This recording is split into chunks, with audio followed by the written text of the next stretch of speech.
Good morning everyone, welcome to civil services study. 15 test जो है R O के complete हो गए थे। यूपीपीएससी आर ओ की ये सीरीज़ चली है टेस्ट नंबर 16 प्रैक्टिस करने वाले हैं। इसमें हम जीएस के प्रश्नों पर और जीएस में भी इसमें हम 20 प्रश्नों की प्रैक्टिस करेंगे जो होंगे मॉडर्न हिस्ट्री के। तो इम्पॉर्टेंट है, सारे के सारे प्रैक्टिस करिएगा इनकी। और 3 से 4 सेकंड का टाइम मिलेगा एक प्रश्न को पढ़ने के बाद। अपना भी सोचना कि आंसर क्या होगा। इन सभी टेस्ट का पीडीएफ प्राप्त कर सकते हो और यूपीपीएससी आर ओ की full series, full paid series प्राप्त कर सकते हो जो टेलीग्राम पर हमारी चल रही है, जिसमें मिलेंगे आपको फुल टेस्ट। डिस्क्रिप्शन बॉक्स में नंबर है, उस पर कॉल या व्हाट्सअप कर दीजिए। पहला प्रश्न है आज का, सूची 1 को सूची 2 के साथ सम्मिलित करना। सूची 1 में समुद्री यात्री हैं और सूची 2 में है देश। बताइए, इनको सम्मिलित करना है कुछ इस तरह के कूट से। तो तस्मान के सामने स्पेन लिखा है, कैप्टन कुक के सामने ब्रिटेन, कोलंबस के सामने हॉलैंड, वास्को डिगामा के सामने लिखा है पुर्तगाल। देखिए, वास्को डिगामा ने भारत की खोज की, कोलंबस ने की अमेरिका की खोज, कैप्टन कुक ने की ऑस्ट्रेलिया की खोज और तस्मान ने की वॉन डीमंस लैंड, यानी एक लैंड की खोज की जिस लैंड की खोज के नाम पर उस लैंड का नाम तस्मानिया पड़ा, यानी इसी के नाम पर तस्मानिया पड़ा। तो कौन कहाँ का है? देखिए, वास्को डिगामा तो एक पुर्तगाली यात्री है, ठीक है, तो चौथे का चौथा हो गया, या समुद्री यात्री कह लो। कोलंबस जो है स्पेन का है, अमेरिका की खोज की। कैप्टन कुक हो गए ब्रिटेन के और तस्मान हो गए हॉलैंड के। तो ए का 3 हो गया, बी का 2 हो गया, सी का 1 हो गया। ए का 3 हो गया, बी का 2 हो गया, सी का 1 हो गया, कोलंबस पुर्तगाल, डी का हो गया 4। तो ए है इसका आंसर। तो देखिए, पुर्तगाली यात्री यानी वास्को डिगामा कहाँ का, क्या पुर्तगाल का, भारत की खोज की। और ब्रिटेन के कैप्टन कुक ने ऑस्ट्रेलिया की खोज की, तो कैप्टन कुक हो गए ऑस्ट्रेलिया की। हॉलैंड के तस्मान ने वान डीमंस लैंड यानी तस्मानिया की खोज की, तो तस्मान हो गए हॉलैंड के, ठीक है। और साथ ही न्यूजीलैंड की खोज की, ऑस्ट्रेलिया और न्यूजीलैंड की खोज किसने की? रुकिए, वॉन डीमंस लैंड, तस्मानिया तथा न्यूजीलैंड की खोज किसने की? हॉलैंड ने, हॉलैंड के तस्मान ने, ठीक है। तस्मानिया और न्यूजीलैंड की खोज किसने की? हॉलैंड के तस्मान ने। और ऑस्ट्रेलिया की खोज किसने की? कैप्टन कुक ने। कैप्टन कुक कहाँ के? ब्रिटेन के, इसको याद रखिएगा, ठीक है। ऑस्ट्रेलिया न्यूजीलैंड को मिक्स मत कर देना, ठीक है। कैप्टन कुक से, कैप्टन कुक ऑस्ट्रेलिया है और तस्मान है वॉन डीमंस लैंड यानी तस्मानिया और न्यूजीलैंड। और स्पेन के कोलंबस ने की अमेरिका की खोज। क्लियर। दूसरा प्रश्न है, पुर्तगालियों ने भारत में प्रथम दुर्ग का निर्माण जो है किस स्थान पर किया था? किस स्थान पर किया था? यहाँ किया था, ठीक है, केरल के कोचीन में। ऑप्शन नंबर बी है इसका आंसर। ये नंबर है, इस पर कॉल या व्हाट्सअप करके आप यूपीपीसीएस और आर ओ की पेड सीरीज़ को प्राप्त कर सकते हो। तो पुर्तगालियों ने भारत में जो है प्रथम दुर्ग का निर्माण अल्फांसो द अल्बुकर्क द्वारा 1503 में कोचीन में कराया गया। और अज्वी द्वीप एवं किन्नौर में पुर्तगाली दुर्गों का निर्माण फ्रांसिस्को द अल्मीडा द्वारा 1505 में कराया गया। क्वेश्चन नंबर 3 है, अंग्रेजों ने सुनहरा फरमान किस राज्य के शासक से प्राप्त किया? बंगाल के नवाब से, बीजापुर के सुल्तान से, गोलकोंडा के सुल्तान से, या अवध के नवाब से? सुनहरा फरमान किस राज्य के शासक से प्राप्त किया था अंग्रेजों ने? गोलकुंडा के सुल्तान से। तो 1632 में अंग्रेजों को गोलकुंडा के सुल्तान से जो है सुनहरा फरमान मिला। इसके तहत कंपनी को अधिकार मिला कि वे 500 पैगोडा वार्षिक कर के बदले गोलकुंडा के सभी बंदरगाहों से स्वतंत्रता पूर्वक व्यापार कर सकते थे। 1651 में शाह सुजा ने 3000 वार्षिक कर के बदले बंगाल में चुंगी मुक्त व्यापार करने की स्वतंत्रता दे दी।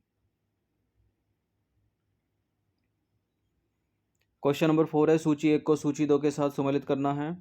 पौंडीचेरी का प्रथम गवर्नर, कलकत्ता का संस्थापक, मद्रास की स्थापना किसने की? बम्बई का वास्तविक संस्थापक कौन है? इनको जरा मैच कर दीजिए। तो देखिए, ये बड़ा पूछते हैं प्रश्न अलग से। कलकत्ता का संस्थापक कौन था? जॉब चारनाक, ठीक है। पौंडीचेरी का प्रथम गवर्नर फ्रैंको मार्टिन, और मद्रास की स्थापना की फ्रांसिस डे ने, और बम्बई का वास्तविक संस्थापक जेराल्ड अंगियार। तो ए का 2 है, बी का 1 है, सी का 3 है, डी का 4 है। तो ए का 2 है, बी का 1 है, सी का 3 है, डी का 4 है, यानी option number C is the correct answer.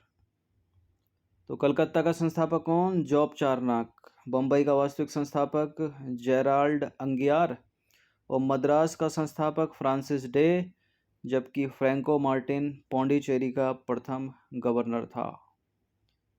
Clear?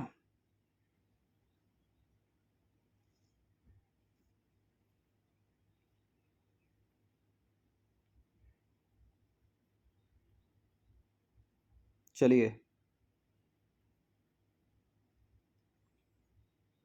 Question number 5 पर आ जाइए। सूची 1 को सूची 2 के साथ सम्मिलित करना। एक बार फिर से, सूची 1 में राज्य, सूची 2 में उनके संस्थापक, और ये भी मैच करने वाला ही है, कूट वाला। तो मिला दीजिए। अवध का संस्थापक कौन है? हैदराबाद का कौन है? बंगाल का कौन है? कर्नाटक का कौन है? देखिए, अवध का संस्थापक है शहादत खां बुरहान उन मुल्क, तो ए का हो जाएगा 4। हैदराबाद का संस्थापक चिनक्लिज खां, और बंगाल का मुर्शिद कुली खां, और कर्नाटक का सादुतुल्ला खां। तो ए का 4, डी का 3, सी का 2, ए का 4, ठीक है, बी का 3, सी का 2 और डी का 1 इस तरह से होगा। 4 3 2 1 एक सीरीज बन रही है, 4 3 2 1। तो 4 3 2 1 4 3 2 1 डी हो जाएगा इसका आंसर। तो यह है नए स्वायत्त राज्य और उनके संस्थापक। अवध का सादत खां बुरहानुल मुल्क, हैदराबाद का चिनक्लिज खां निजामुल मुल्क, और बंगाल का मुर्शिद कुली खां, और कर्नाटक का जो है सादुतुल्ला खां या सादुल्ला खां। इसके अतिरिक्त देखें तो रुहेलखंड का बीर दाऊद और अली मोहम्मद खां, और बंगस राज्य का मोहम्मद खां बंगस। चलिए क्वेश्चन नंबर 6 पर आ जाइए। अंग्रेजों द्वारा किए गए निम्न किलों के निर्माण के अनुसार बढ़ते क्रम में रखिए। सबसे पहले कौन सा किला बना है? देखिए, फोर्ट विलियम है 1696 का, लेकिन फोर्ट सेंट जॉर्ज जो है काफ़ी इससे पहला है, 1644 के समय का है। और फोर्ट सेंट एंजलो है 1691 का, यानी वो फोर्ट विलियम से पहला है। तो फोर्ट विलियम तो सबसे लास्ट का है, तो इंक्रीजिंग ऑर्डर में इनको रखना बढ़ते हुए क्रम में। तो फोर्ट विलियम को हटा दीजिए जहाँ जहाँ फोर्ट विलियम है, क्योंकि उससे पहले होगा fort saint George. Fort saint George सबसे पहले, फोर्ट सेंट जॉर्ज के बाद आ जाएगा फोर्ट सेंट एंजलो, सबसे अंत में आ जाएगा फोर्ट विलियम। तो ए इसका करेक्ट हो जाएगा आंसर। तो सबसे पहले फोर्ट सेंट जॉर्ज, उसके बाद फोर्ट सेंट एंजेलो, उसके बाद फोर्ट विलियम। तो फोर्ट सेंट जॉर्ज का निर्माण 1644 में मद्रास में किया गया। फोर्ट सेंट एंजेलो का निर्माण 1691 में किया गया, तथा फोर्ट विलियम का निर्माण जो है 1696 में किया गया। तो ए करेक्ट है।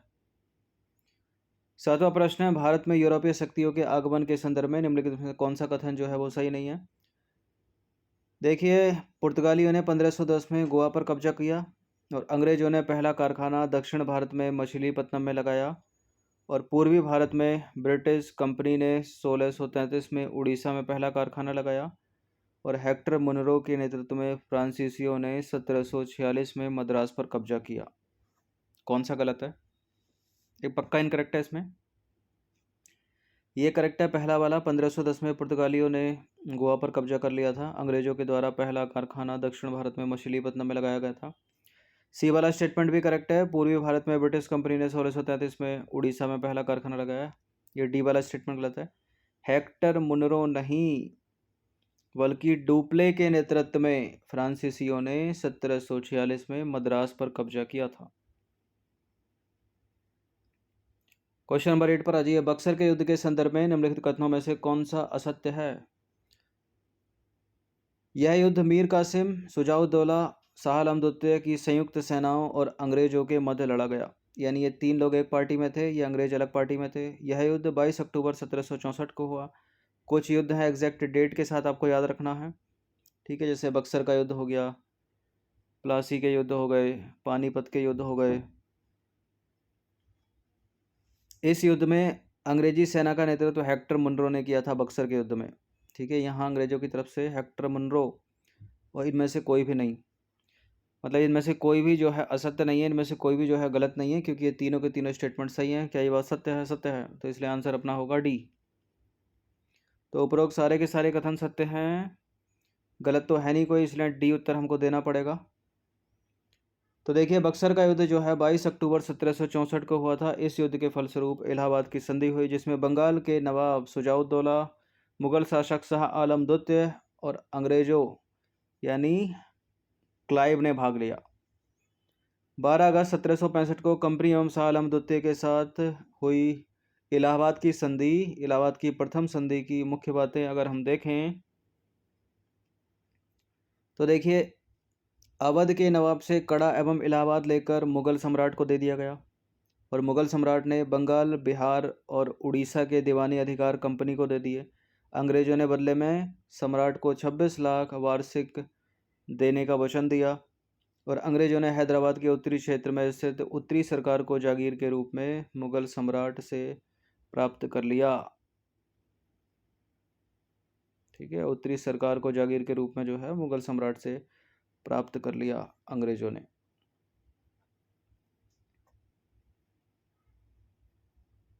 क्वेश्चन नंबर 9 पर आ जाइए। निम्नलिखित में से बंगाल का अंतिम नवाब कौन था? बंगाल का अंतिम नवाब था मुबारकुद्दौला, ऑप्शन नंबर बी।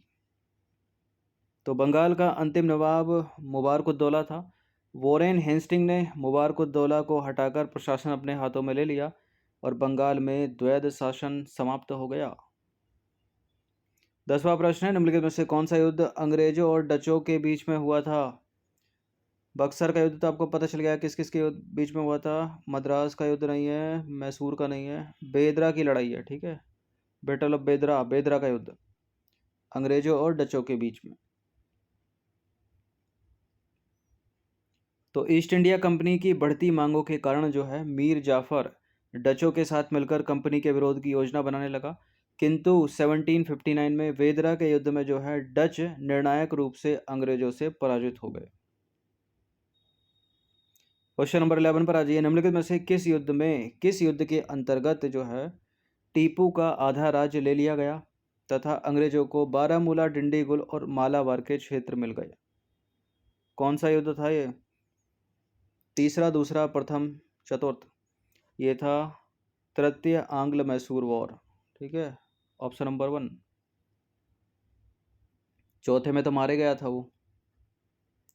तो देखिए तृतीय आंग्ल मैसूर युद्ध में मैसूर की हार हो गई, और इस हार के पश्चात 1792 में हुई श्रीरंगपट्टनम की संधि। इस संधि के तहत टीपू का आधा राज्य ले लिया गया। इसके तहत अंग्रेजों को बारामूला, डिंडीगुल और मालाबार का क्षेत्र मिला। तृतीय आंग्ल मैसूर युद्ध अंग्रेज, निजाम, मराठों की संयुक्त सेनाओं तथा मैसूर के मध्य लड़ा गया था। और चतुर्थ आंग्ल मैसूर युद्ध में टीपू सुल्तान श्रीरंगपट्टनम के दुर्ग द्वार पर मारा गया। तो चौथे में मृत्यु हुई थी। कभी कभी एग्जाम में पूछ लिया था कि कौन से युद्ध में मरा था वो, तो तीसरा लाकर गलत मत कर दीजिएगा, चौथे में मरा था।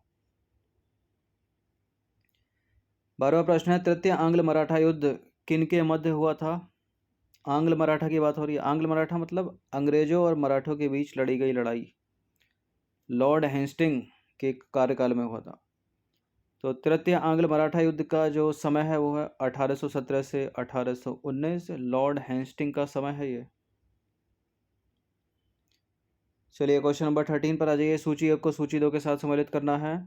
सूची 1 में युद्ध और सूची 2 में है गवर्नर जनरल जिनके समय में वो युद्ध हुए। पहला है प्रथम आंग्ल मैसूर वॉर, द्वितीय आंग्ल मैसूर वॉर, तृतीय आंग्ल मैसूर वॉर, चतुर्थ आंग्ल मैसूर वॉर। इनके सामने लिखा है लॉर्ड वेरेल्टस, ठीक है, वेरेल्ट्स, Warren Hastings, Lord Cornwallis, Lord Wellesley. प्रथम आंग्ल मैसूर युद्ध लॉर्ड वेरेल्टस, सही है। द्वितीय आंग्ल मैसूर युद्ध वॉरेन हेस्टिंग, तृतीय आंग्ल मैसूर युद्ध लॉर्ड कॉर्नवालिस, चतुर्थ आंग्ल मैसूर युद्ध लॉर्ड वेलेजली। बहुत पूछते हैं इनको, तो 1 2 3 4 वाला ही ढूंढ लीजिए। 1 2 3 4, ऑप्शन नंबर बी हो जाएगा इसका आंसर। देखिए कहीं कहीं देखिए इसको जो है पहले वाले का जो है ब्लैंक छोड़ रखा है। ठीक है, यहाँ है ही नहीं, गवर्नर का पता ही नहीं है किसी किसी बुक्स में, और ल्यूसेंट में भी ऐसा किया गया, लेकिन याद रखिएगा आप। तो ये आंग्ल मैसूर युद्ध है, प्रथम, द्वितीय, तृतीय, चतुर्थ। प्रथम इनका कार्यकाल बड़ा इंपॉर्टेंट, ठीक, काल इनका कब कब हुआ ये भी पूछ लेता है।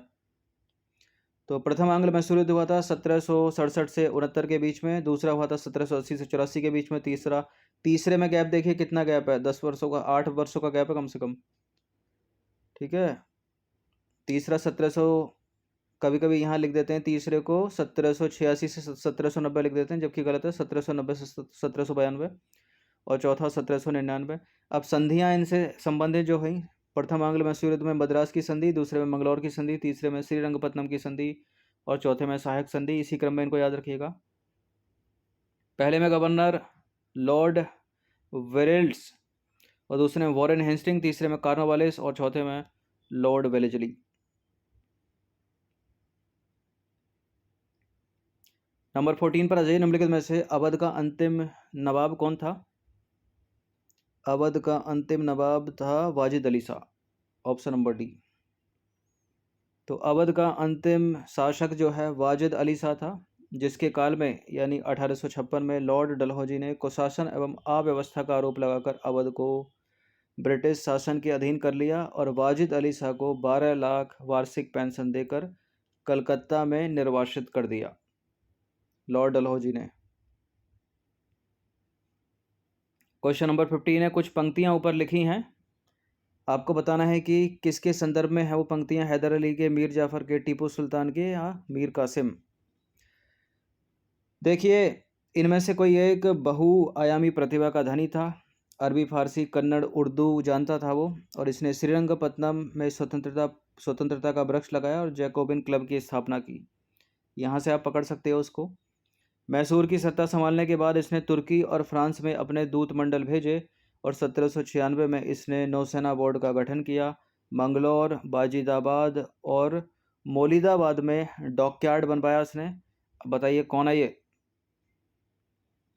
श्रीरंगपत्तनम में स्वतंत्रता का वृक्ष लगाने वाला और जैकोबिन क्लब की स्थापना करने वाला टीपू सुल्तान की बात हो रही है। तो टीपू सुल्तान जो है बहुआयामी प्रतिभा का धनी था, अरबी, फारसी, कन्नड़, उर्दू जानता था वो। टीपू सुल्तान ने श्रीरंगपत्तनम में स्वतंत्रता का वृक्ष लगाया और जैकोबिन क्लब की स्थापना की। टीपू स्वयं को नागरिक टीपू कहता था और मैसूर की सत्ता संभालने के बाद टीपू ने तुर्की और फ्रांस में अपने दूतमंडल भेजे और 1796 में टीपू ने नौसेना बोर्ड का गठन किया।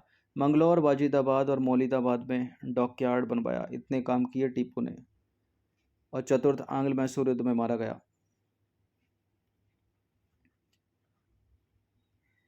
ट्रिटी ऑफ सालवाई नंबर 16, सालवाई की संधि से रिलेटेड कौन सा वाला सही है इसमें? यह संधि 1782 में अंग्रेजों और मराठों के बीच में हुई थी।